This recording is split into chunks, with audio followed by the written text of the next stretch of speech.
Move over, Beverly, because there's a new Karen wielding a gavel. Yes, the North Andover officer who was shot a few months ago by one of her colleagues is back in jail already, just 3 days after being released.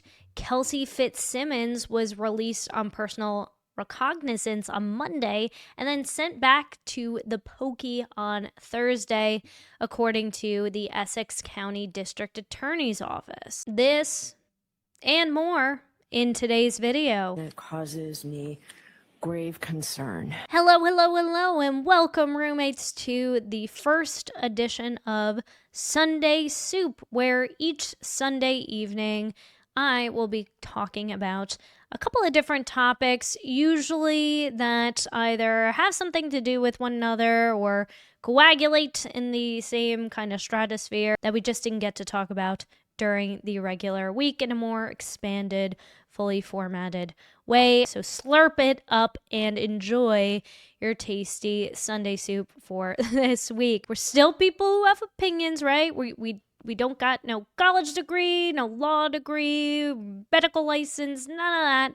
We're just people, right? People who have opinions about all things going on in the true crime community, including Kelsey Fitzsimmons, the North Andover officer who's been charged with assault with a dangerous weapon, whose bail just got yanked faster than Morgan Wallen can yeet a chair off a Nashville rooftop. So Kelsey enjoyed a whopping 3 whole days of freedom before getting skirted back into jail until her next court appearance, which is supposed to take place October 7th. Based on an affidavit submitted by Fitzsimmons' mother, the testimony of Assistant Chief Probation Officer Jeff January about his observations of Fitzsimmons' apparent pain during the scram installation, and the representations of Fitzsimmons' counsel that it would be cruel and unusual punishment and torture to continue to require Fitzsimmons to comply with the condition of being monitored by scram.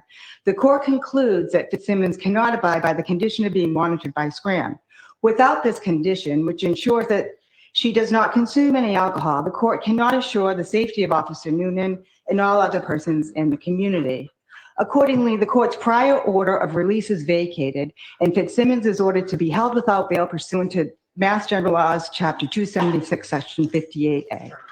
And a written order will follow. May I address the court? That's the court's order. Thank you. Shout out to Jess Machado for sharing the audio on the Twitter X's. I'll link the full hearing in my description box below so you can take a listen to it in full. So this hearing was held after an emergency motion was filed by one Tim Bradle, who you might also recognize as the attorney for Turtle Boy in his cases, basically saying, look, Your Honor, we want to comply with the court's order, but it's not like she's trying to throw back fireball shots at a Chili's. She literally can't breathe long enough to blow into your court-ordered suck tube because she was shot in the chest and has trouble breathing. According to the Globe, defense attorneys for Fitzsimmons filed this emergency motion Wednesday that the scram device that she was ordered to use for alcohol testing required her to blow intensely into a tube several times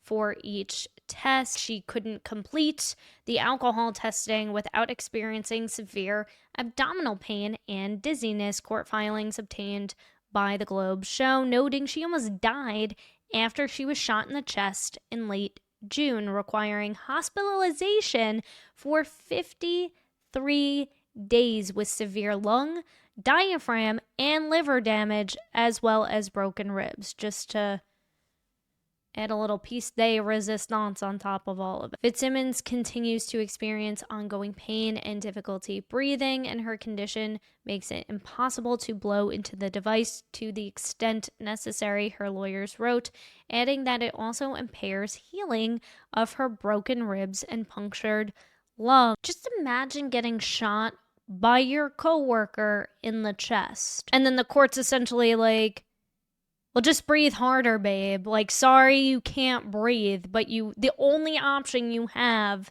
to comply with this court order is if you just pass out while you're trying to blow into this suck tube that we've provided you, because apparently there are no alternative options other than this thing, which Bradel rightfully refers to as a torture device. It does seem a little ass backwards to me that she's gotten charged with assault with a dangerous weapon when she's the one who got shot.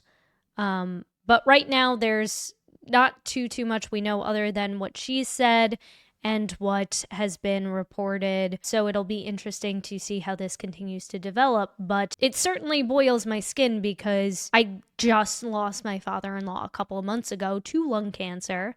And granted, I know that he lost an entire lung. It really is a struggle when you have that level of pain in your chest to do anything. So I can only imagine what she is experiencing in her day-to-day life outside of having to give a breathalyzer test when there are really no other alternative options, really. But anyways, let's dig a little bit into the background of this case. Fitzsimmons joined the North Andover Police Department last year, but was on leave at the time of the incident as she struggled with postpartum depression. Her son was born in February. The confrontation with her colleagues occurred after Fitzsimmons' fiance was granted a restraining order.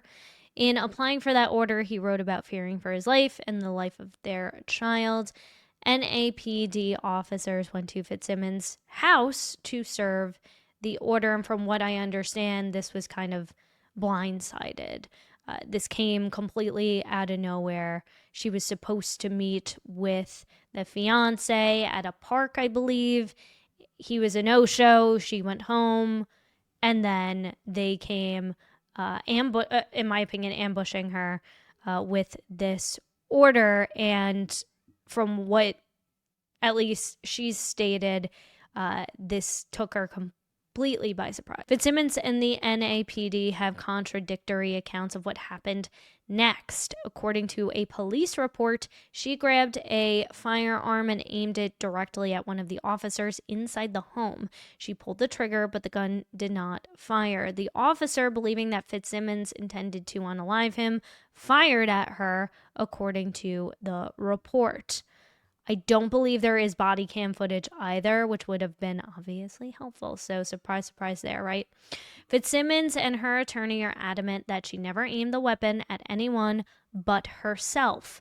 They decreed the NAPD's botched response after the shooting. Fitzsimmons said in a statement that she was so distraught at the prospect of losing custody of her son that she grabbed the firearm and made a half-hearted attempt to take her own life. Fitzsimmons was shot then in the chest and spent months in the hospital after the June 30th incident. Superior Court Judge Kathleen McCarthy-Neyman found Fitzsimmons dangerous in August, but ruled that she could be released if certain conditions were met, including staying alcohol-free for some reason. McCarthy-Neyman granted Fitzsimmons' release after hearing from her mother. And after her release on Monday, they made a statement which we'll play in a little bit. And right now it feels like the classic case of he said, she said. If there is no body cam footage, it's going to be really hard for anybody else to corroborate what exactly happened unless there were additional witnesses, whether inside or outside the house, or there was ring camera footage. I'm not exactly sure. I'm still learning a lot about this case. But imagine you being the one who spends 53 days in a hospital because one of your coworkers shot you in the chest and almost unalived you, but you're the one who gets charged. So now I just want to play a couple of seconds from the press conference following the June 30th confrontation. After 6 p.m., 3 North Andover police officers went to 125 Phillips Brook Road in North Andover. The purpose of going there was to serve a court-approved restraining order. The subject of the restraining order was 28-year-old Kelsey Fitzsimmons. Ms. Fitzsimmons was an off-duty North Andover police officer. She has approximately a year and a half on the job here with NAPD. 3 North Andover police officers were on the scene, one of whom was a supervisor. When one of the officers was escorting Ms. Fitzsimmons during the service of the court order, an armed confrontation took place. As a result of that armed confrontation, one of the responding officers discharged their weapon, which struck Ms. Fitzsimmons once. She was immediately given medical care. She was med-flighted to a Boston hospital, and as of this morning, we're told she is in stable condition. The officer that discharged the firearm is a veteran officer, having served over 20 years with the department. Now, as you can imagine, we're only about 16 hours out from this incident. There are still lots of questions. There's an ongoing investigation.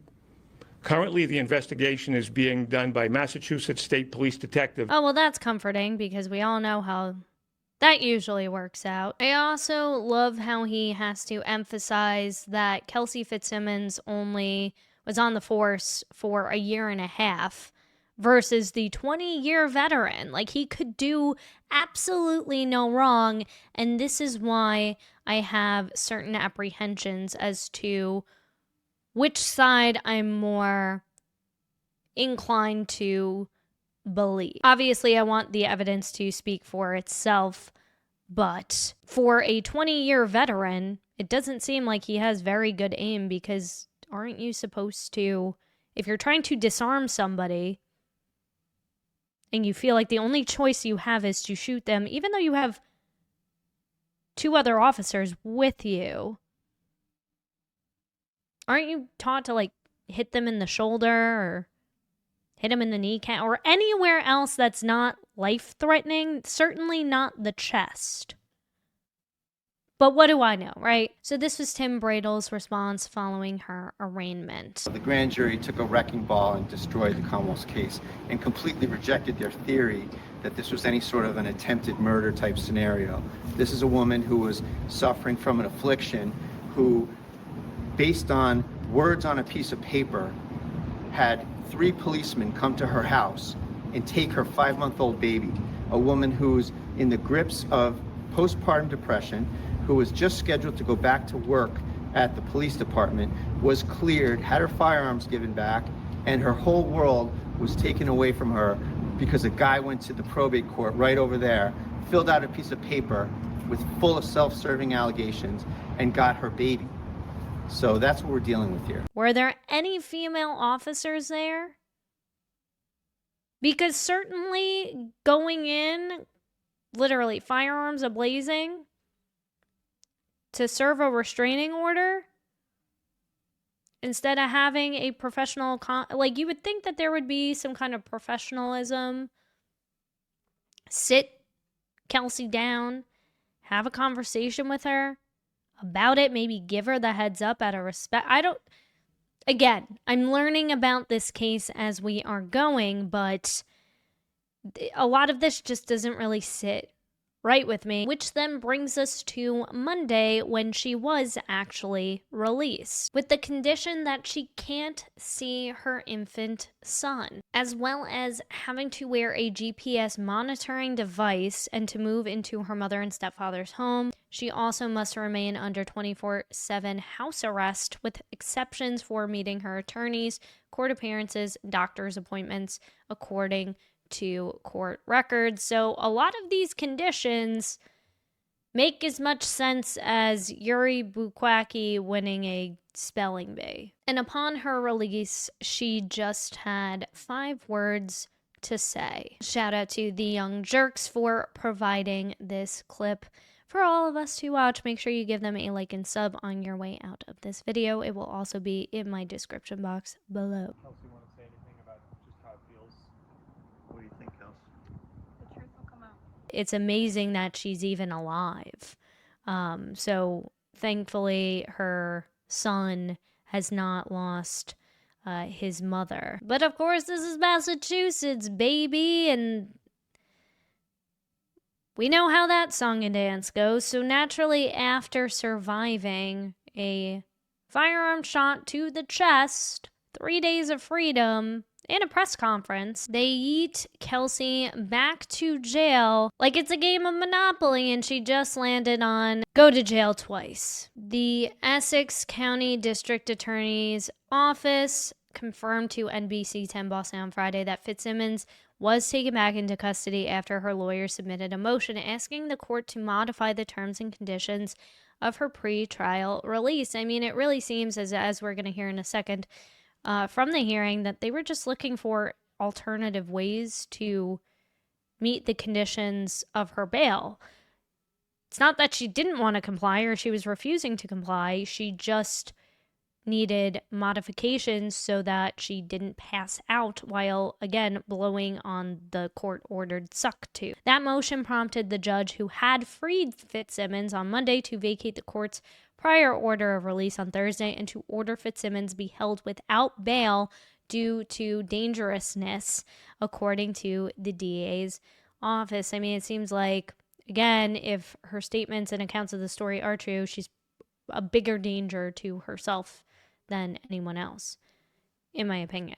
Fitzsimmons is now being held at Western Massachusetts Regional Women's Correctional Center, the Boston Globe reports. She's due back in court on October 7th, which is me mom's birthday. So happy birthday, glow stick. So now that we have kind of a high-level overview of the case, let's take a listen to the hearing from the other day to see exactly what happened. And again, shout out to Jess Machado for sharing the recording to the entire hearing. Again, make sure you give her a like, subscribe, follow, do all the things after you exit out this video. This is an issue that causes Ms. Fitzsimmons a lot of pain, and I don't want to conflate her being able to pass the test because she's been passing them, but she has about 4 hours of pain and dizziness afterwards. And you know, I don't think anyone, and I know the court would share my thought that this shouldn't be a torture device for her. This shouldn't be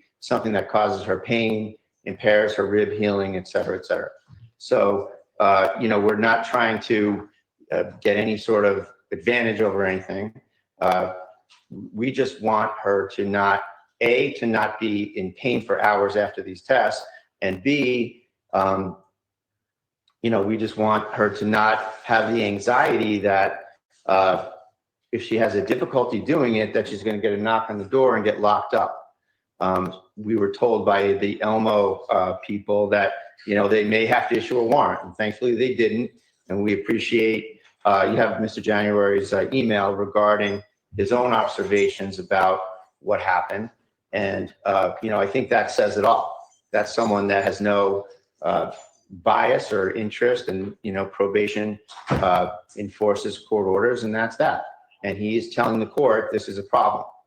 And, you know, this is something that should be addressed. And Okay. so I see this as a simple adjustment of terms. I don't see it that way, just so you understand where I'm coming from. I don't see it that way. Okay, can I? Okay. I don't understand what you're saying, Judge. Okay, what I'm telling you, it's not a simple adjustment. One of the reasons she was released, and one of the reasons to ensure the safety of the community, was for her to be alcohol-free. If she cannot do that or will not do that, that changes everything. She's happy to be alcohol-free. She doesn't wish to be alcohol-free. It's just the means of determining that's the adjustment. That's what I mean when I say this is an adjustment that. Well, a scram is what was ordered. Now, was she unable, when you said that there was a knock on the door, explain that to me. What No, happened? Judge, that we don't want to have a knock on the door. She's living in fear of there being a knock on the door because of these tests. It's just not between the physical and then the mental anxiety. This is a very significant issue for her. Okay. And that, you know, we just want to adjust whatever means the court wishes to test her or figure this out is fine with us. But this is just a very difficult environment. And just, that's something that I just want to ask the court to adjust somehow. Okay, so you're asking the court to adjust the court's order that's been in effect for 3 days with no medical evidence to support your claim that she cannot do it. Well, I think you have 2 affidavits and the email from probation. I think that's pretty persuasive evidence that this is extremely The difficult. email from probation is not evidence. If you have any evidence, now is your opportunity to submit it. I don't understand the court's position. That's not evidence. Okay, it's an email. It's hearsay. Commonwealth, do you have a position as to Like, this is such a Beverly canola oil move right here of being like, oh, well, that's not evidence and we're just gonna have to, do X, Y, and Z thing. But what other medical evidence do you need other than the fact that she was shot in the chest, was hospitalized for 53 ducking days, as broken ribs? Like, you want a doctor's note? Really? Okay, then tell the frickin' defense to get a doctor's note and use a alternative method for this temporary window. Doesn't seem that complicated to me. Officer January, who we'll hear from in just a moment, who wrote on the defense's behalf, pretty much saying that, yeah, I'm the guy who's in charge of administering these tests, and it's not that she's not taking the tests. She is. She just can't complete the test, and there's a difference between not completing the test and refusing to take the test, which the court here doesn't seem to frickin' understand. Doesn't seem that complicated to me. But she completely disregards this email, and they have the Officer January, stand up and provide some testimony. And attempts to take the test but is unable to complete the test. And based on my information, my conversations with Elmo is that is when she has difficulty either blowing as hard or as long, or a combination of both, into the machine to complete the test. So what happens after that is there are additional attempts to complete the test, which she tries, and then ultimately on that particular date, she successfully completes and passes the test on September 10th at 3:50 p.m.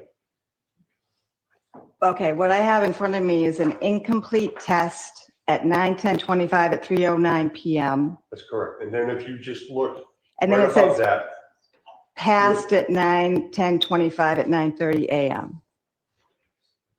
okay, so you're looking, I'm referring to this the second document. It's multiple pages. Mm-hmm. I think if you just go up instead of the one above it, the Okay. incomplete is the. So it's 3:09, it's incomplete, and then at 3:50 she passed. That's correct.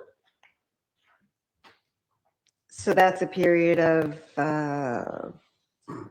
40 minutes. So, again, as you just heard, it's not that she's not trying to do the test. She's attempting to do the test, incompletes it, but then passes it, several minutes later because she's having difficulty sustaining a long enough breath to blow into the suck tube. Not everybody is a trained opera singer where you're trained to sustain long frickin' breaths. Most people aren't. But yeah, let's just pretend she's trying to slip in a Mike's Hard Lemonade every here and there. So then there's this whole little exchange between Officer January and the judge where she's extra pissy that these are scheduled visits to Kelsey to administer these tests, which I don't really understand what the big deal is because, again, who cares if it's scheduled or not scheduled? If she knows that a test is coming, she's not going to drink because alcohol lives in your system for what, like 48 to 72 hours before it leaves your system? She's hardly going to be throwing back a 6-pack of Natty Lights. I'm just saying it. 4 times a day, 3 times a day. None of that was ordered. She was ordered. It was random screens, excuse me, Ms. Officer January. It was random screens. Now you're telling me she's on a schedule to get tested? Is that what you're telling me? We created a schedule, With as we always do. Okay. as we always do. Not in this particular case. We always do. It was random screens that were ordered. Judge, I don't have that. I don't have random screens anywhere in my materials, for the record. Okay. I don't know nothing about random screens.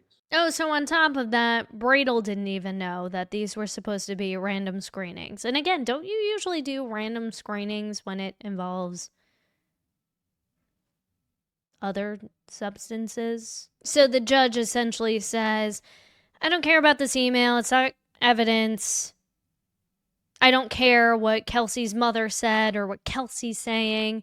There's no medical evidence to prove that she is struggling to complete these tests. So instead of recommending an alternative path for Kelsey to comply with the court's order by saying, I don't know, doing a piss test like Bradel suggests, that would violate other parts of her order, which is she's supposed to be on house arrest, and if she were to do these urine tests, she would have to leave her house and go to a specific place to have this performed, which doesn't seem like a big deal anyways, because she's also allowed to leave the house to go to court and to go to the doctor. So what is the big deal of just amending that little part of your order? But apparently, I guess it's too much paperwork. The court is willing to tolerate that the material represented in the The court affidavit. is not tolerating anything. Okay, let's be clear. I'm not tolerating anything. The court is not tolerating anything. Ms. Fitzsimmons is a defendant.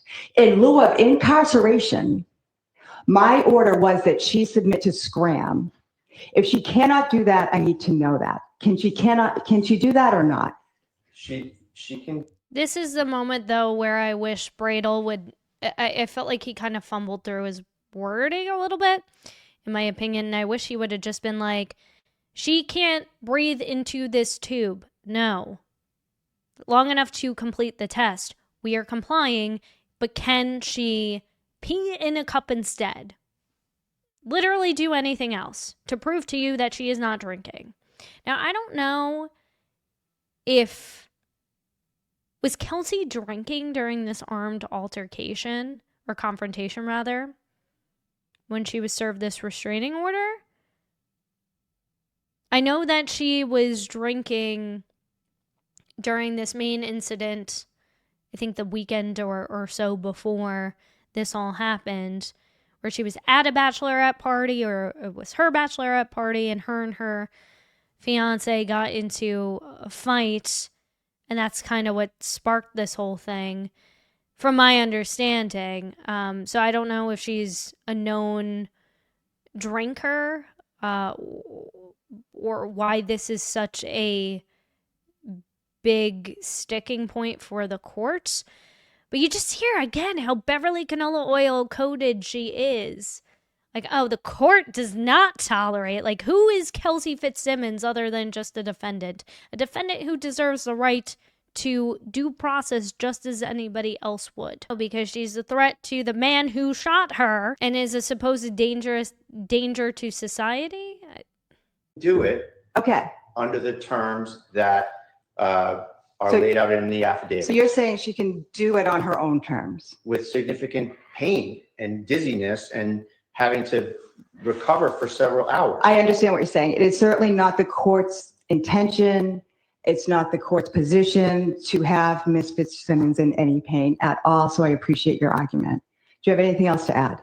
I would suggest, Judge, that I think there's other ways to do this. If the court wishes to have her tested for alcohol compliance, lack of alcohol, that's completely fine with the defense.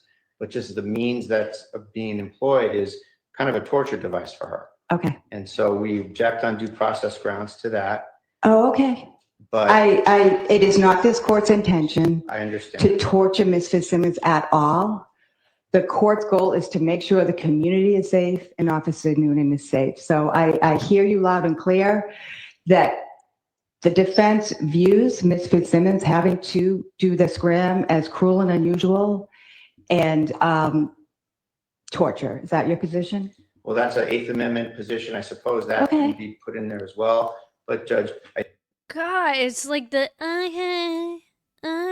Jeez Louise, but you could just tell she's not on a good footing with with Bradle at this point because she doesn't like the terminology of like, oh, I'm the victim now. Like, you're trying to blame me and make me feel bad about putting this woman through, who is physically disabled at the moment, to breathe into a suck tube regularly when she's consistently complaining that she cannot do it. Like, she hasn't been found guilty of anything yet. It's wild to me. So the judge is essentially like, nah, girl, like, this was all fun and everything, and I'm glad you got your 3 days of freedom, but now I'm going to take that back from you and throw you back in the pokey. The court concludes that Fitzsimmons cannot abide by the condition of being monitored by Scram.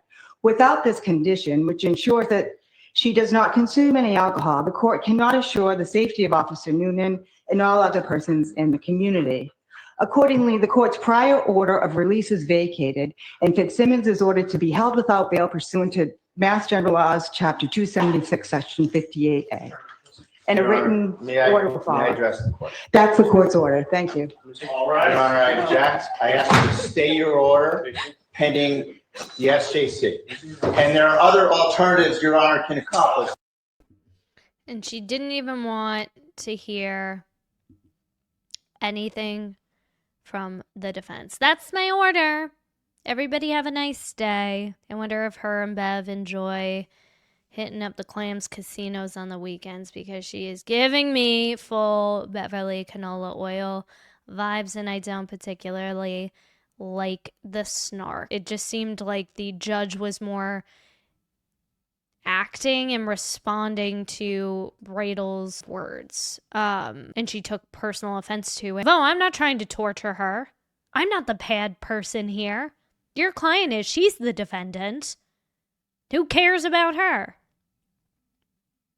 And it's disgusting and it's appalling. So it'll definitely be interesting, but let me know what you guys think in the comment section below. In other news, it looks like angry Beaver Kelly Deever, who testified in the Karen Reed retrial, has resigned. Ted Daniel tweets on today's date, so this was yesterday, September 12th, 2025, a personnel order was released stating the resignation of police officer Kelly Deever, ID number 173471, assigned to BAT/leave of absence, because remember, that's what she's been on since pretty much her testimony, right? Back in June. After being presented, is hereby effective September 1st. So she has been resigned since September 1st, but it is only now just being reported. So in other words, it's the reverse of quiet quitting. She was forced to quit quietly. Maybe this is Kelly Deever's Felicity era. She cuts her hair, chops off them split ends, which, speaking of, I'm gonna take care of myself, completely loses the plot, and then instead of switching majors, she switches career paths and pursues communications like Chip. Don't worry, he'll be in hibernation soon. Boston 25 reports that the BPD had told them that Officer Kelly Deever has resigned from her position. Deever, who is called by the defense to testify in Karen Reed's trial, was working dispatch for the Canton Popo when Officer John O'Keefe was found unalive. While she testified, she said she saw Brian Higgity Diggity and Chief Burkaditz together and alone with the SUV for a wildly long time, but later called it a distorted memory. That you, in fact, saw Brian Higgins and Chief Berkowitz go into the Sallyport with the SUV. May I finish my question? You can finish this question. It's okay. Go ahead. Did you tell those law enforcement agents on August 9th, 2023, that you saw Brian Higgins and Chief Berkowitz go into the Sallyport together and alone with the SUV for a wildly long time? That was my recollection at the time. So you did say that? At the time, that is what I recollected. Okay. God, she's such a mood. Yeah, I guess this is one way for her to skirt out of being added to the Brady list, right? But for a woman who's what? I think she's like 26. She had her whole pension ahead of her. And I highly doubt she'll end up going back to Canton PD, but who knows, right? There are bigger plot twists that I've been more surprised with in the past, so you never know. But I gotta ask, was it worth it, Kelly, to swear allegiance to the bald-headed brotherhood when they could give a shiz less about you and your career? That said, I think this is an appropriate time to mourn the loss of Kelly Deever's memory. Ashes to ashes, recollection to recollection. May her brain cells rest where Michael Proctor's text messages are. Jesus wept. So then later in her testimony, if you recall, Alan Jackson asks her about the infamous Do the Right Thing chat she shared with Boston Police Commissioner Michael Coxix, who claims it never happened. Sure, Jan. Came up during the recent Karen Reed trial. You got a visit from Officer Kelly Deever. The defense implied that you influenced her testimony. Do you want to respond to that? I have nothing to do with Karen Reed. Matter of fact, I didn't even know this person was associated with the Karen Reed case. You know, I have an organization, Philip, over 3,000 people, and we support all our folks. And the reality is that, I get information passed on, whether it's people are high or low, and I encourage everyone, right? And if you're going to work here and you belong here, then we're going to encourage you. So much for encouragement. Hey there, Moxie Coxie. So we actually did an entire video when this interview was first released a couple of months ago. I'll post it somewhere inside this video so you can go check it out. But Kelly, Beaver, where did exactly doing the right thing for the wrong team get you?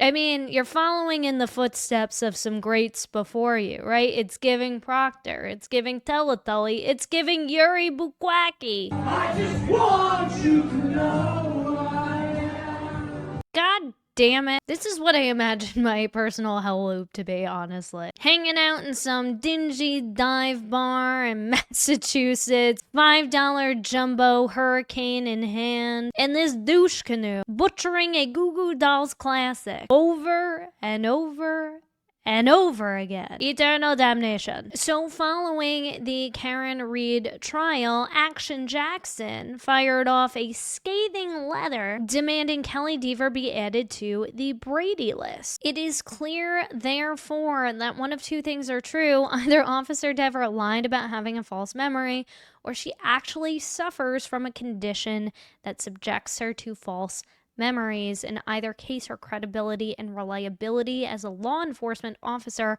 are irreparably compromised. If she lied under oath, Officer Deever is guilty of perjury. If she truly suffers from false memories, which we all know is bullshit, she is unfit to serve as a police officer. Her reports, statements, and testimony can no longer be presumed accurate, and any case, current or prior, involving Officer Deever must be reviewed accordingly. These circumstances bear directly on Officer Deever's credibility and represent impeachment evidence pursuant to Brady and Giglio. Now, again, we went over this letter in its entirety in a prior video, so I will do my best to find that video and link it inside this video so you can go check it out on your way out if you have not already. Her ability to be a police officer and hired by a different department that's not the Boston PD is still active via the police commission, so she still can serve as a law enforcement officer, whether she will or she won't.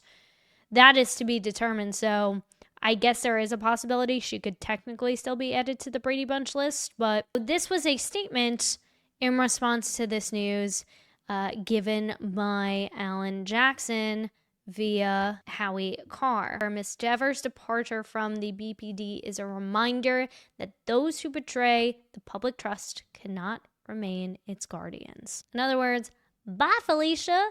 Don't let the door hit your split ends on the way out. So he said my name correctly? He said Deever? The BPD, as of the time of this recording, hasn't really said anything else. I haven't seen or heard a statement from Michael Coxix. But I mean, why would we if he didn't even know she existed in the first place, which we know is not true at all because they were seen in pictures together. So, but I digress. So I guess if we get a statement from him at some point, or somebody has the liquid courage to push a microphone in his gob, then maybe we'll get some answers there, and I will be happily here to report it for you then. But my question for our angry beaver, Kelly Deever, is, what's your favorite kind of ice cream flavor? Because if I were her, I'd be ordering myself a large scoop of rum raisin with the side of, let's hit up the USAO and tell them everything, because what do you have to lose at this point? You already told the feds one thing, you might as well just say, hey, you know what?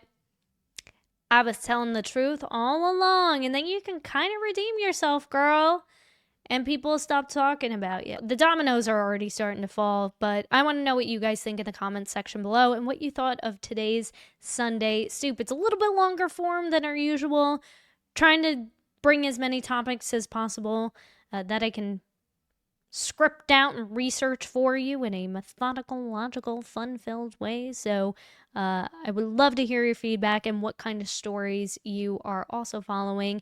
Usually I'm aiming to include 3 topics in one video, but this week, just because of the nature of the Kelsey Fitzsimmons case and me learning and wanting to educate and bring you all who you might not be following the case of and catching up to speed. Hopefully, as this continues, like I said, we'll be able to flesh things out a little bit smoother. But again, let me know what you think in the comments section below.